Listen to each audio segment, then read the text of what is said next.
we've been digging around the indie games which are here at Gamelab 2015, and we found Brjann from Image and Form. Thank you for joining us. Thank you very much, David. It's good to be here. So you've just launched SteamWorld Dig on Xbox One. How has been the feedback so far? Because the game is, of course, out on many platforms now. Well, yeah, it's been out on all platforms for a good while now. So we thought that releasing it on the Xbox One, that it would be just okay, and it just sort of floats out into oblivion. But for some reason, it's just sort of stuck on the Xbox One community as well. And it might be that the game has been out for quite a while, but when we released, on the release day for Xbox One, we had a Twitter storm, I would say, and we haven't seen anything like it before, so we were really sort of caught off guard. I had to call people back into the office to help out with the PR and marketing during those days, just around launch, yeah. With so many different fans and communities playing the game now, which is the feedback like you're getting from them? Like, what aspect are they enjoying the most, or? I think the typical thing that we hear is that I was just going to play it for 5 minutes before going to sleep, and then suddenly I had played for 2 hours. It's very, very typical. So the game is very immersive, and that's one of the most common positive comments that we get. On the whole, we almost only get positive feedback on SteamWorld Dig, which is of course very flattering. The one negative feedback we get about it is that it's on the short side, that some people think it's too short. They want to dig more. They want to dig more. It's like they really want to dig it. So that's one thing. Whenever I speak to people, I get the other side of it too. They say, "Oh no, it's perfect." It's like, if anything, it just leaves me wanting more, and so it means that we might have to do a sequel one day. And that sequel wouldn't be, of course, SteamWorld Heist, because that's a rather different game, right? Oh, that's right. So right now we're working on not the sequel to SteamWorld Dig, but sort of our adequate follow-up. SteamWorld Dig was a hit game, and so we couldn't really make very small games after that. Also, it sort of felt too obvious to make SteamWorld Dig 2. And also problematic, because then it would sort of put us in that box. We are those guys who make mining platform games. So instead, SteamWorld Heist is a turn-based combat strategy game with steam-driven robots in space. Which is the status of the game right now? The status is we are a few months away from release. We are going to release it in the autumn of 2015. It's coming to the Nintendo 3DS first. And after that, we plan to do what we did before. We are going to stagger the releases with maybe 2 or 3 months between platforms. And this time around, we actually know how to port games, so it's a lot easier. What can you tell us about that special relationship you have with Nintendo, like choosing their platforms first and doing the same now with SteamWorld Heist? I think that we are choosing the Nintendo 3DS first because we released SteamWorld Dig on the 3DS first, and that release, that SKU of the game, turned us into what Image and Form is today. We're a fairly well-known studio, and before that we were just largely unknown. And so it's very much thanks to the Nintendo 3DS community that we are who we are today. And so we really wanted to give it back. It sort of felt natural to do that. But it's also, there are so few games, I think, that debut on the Nintendo 3DS, and there are so many sort of Me Too ports coming out to the 3DS. Like, okay, let's see how it goes on the 3DS. And they're often quite lame ports coming out for the 3DS.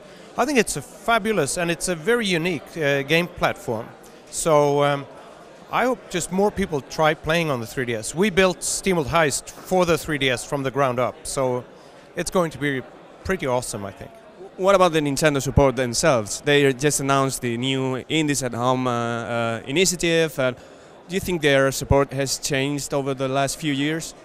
I think Nintendo has definitely changed. They have evolved to go with the needs. I mean, the eShop is a huge improvement over the DSiWare store that went before it, for example. And also the human interaction with developers and so on has been, it's great. Because they realize that they don't have automated processes in place. So instead, they just make sure that they answer emails and questions immediately. They get back to us within minutes. And it's remarkable in every way. Because on some level, we still consider ourselves a small developer. Probably, like money-wise, we're not that important to Nintendo, but they never fail us. They always get back very quickly to us. So it's that too is sort of an important factor to go with Nintendo first, because we really feel we have them by our side. I should say that we have excellent relations with Valve and Sony and Microsoft as well, but yeah, it's just a historical thing for us. It's a loyalty thing. We wanted to go to the 3DS first. Your panel was just over, and there's a clue on your panel as well, aside from this potential SteamWorld Dig 2. Which is that you're planning on developing the SteamWorld world more, like maybe with a third game with different mechanics. Is that true? Is that what you're planning? Yes, and I'm going to go on camera and say it here. It's a 3D shooter puzzle adventure. No, it's not. Okay. It's yes, we are. What I should say is that we plan to make more games in the SteamWorld series. One obvious contender is SteamWorld Dig 2, because SteamWorld Dig was so popular. But what is coming next in the SteamWorld series, I'm not sure. We have many ideas for very interesting games. That's the thing about SteamWorld for us. It's more of the universe where you sort of like the characters and the environment, and the gameplay almost comes in second. That we want people to play any type of game, and sort of I think it's a good way for people. If you like SteamWorld, then you are going to sample maybe games that you don't play every day. So I think it could be a good introduction to all kinds of gameplay. Maybe for you as well, trying, for example, RPG mechanics or adventure mechanics or something like that. That's right. I mean, we get to experiment quite a bit. We're always going to make games that we want to play ourselves. So it's that sort of plays into it. But yeah, RPG mechanics is definitely popular in the office. So we'll see. Right. So you're a team of 16 people, if I'm correct, and you've been sharing your experience with other young developers here and other studios. And what have you shared, and how do you feel like the workflow is right now between your team? So the workflow right now is we had to. I mean, before we made when we made SteamWorld Dig, we had there were so many processes that were sort of just done by ad lib, if you like, that we winged it the whole time. But now we are very much in place with one of the other guys was talking about Trello, which I think is a fabulous tool just to keep track of tasks in the games. And then we also use Scrum quite a bit. We sort of do our development in 2-week sprints. So we decide at the end of 1 week, what are we going to do over the next 2 weeks? What do we have to accomplish? And then we set the goals, and we have to meet those goals by the end of that 2-week period. And it sort of shows where we are weak and where we are strong, and where there are too few of us, and where we are adequate. So I think it's coming along very, very well. Typically, with our projects, we have a very, very long startup period where we sit and write the game design documents. We do all the sketches of characters and environments, and for a very long time, you sort of feel that shit, nothing is happening to this game.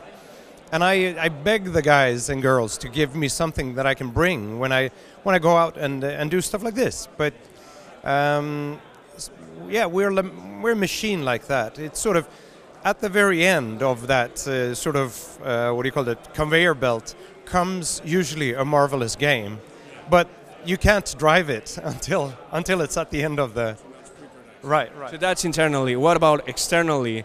I don't know if you have any advice for Spanish indie studios on how to collaborate with other indie studios. For example, you recently have this collaboration with Zoink Games, with the zombie Viking guys and Stick It to the Man, which is a game I love. So is there anything you would like to share on that type of collaboration? Yeah, I think one of the things that indie developers sort of lack, they're very good at making games. Typically, when you play an indie game, it's really good. It's like, oh, this feels very nice, or it has a unique mechanic. And then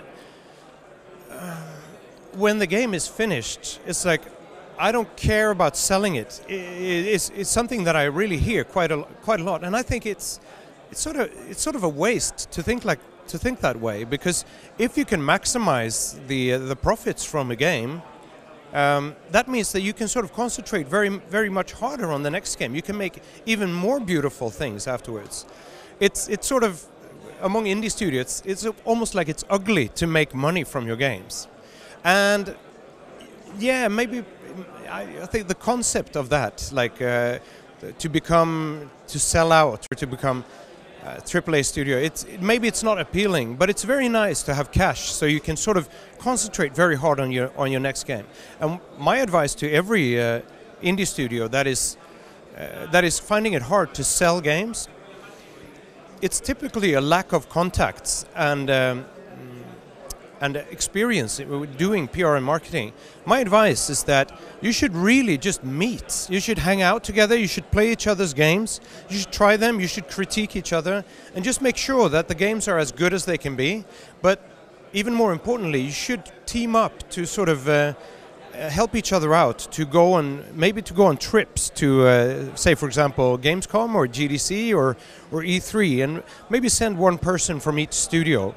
Or maybe if it's one-person studios, just go together and rent a room together and do all your PR stuff together, because it's half the cost. That's what we did with Zoink Games when we went to San Francisco. So me and Klaus of Zoink Games, we rented just a hotel room together, and we had a projector showing both of our games, and we would schedule meetings with journalists, like 1 hour at a time. So 30 minutes for Klaus and 30 minutes for me, 30 minutes of Zombie Vikings, 30 minutes of SteamWorld Heist. It turned out just brilliantly for both of us, and it's very empowering also to work together with someone, because you feel you're not alone. There are strength in numbers, really. That's a really nice advice. Thank you very much for your time, Brjann. Thank you so much, David. It's been a pleasure.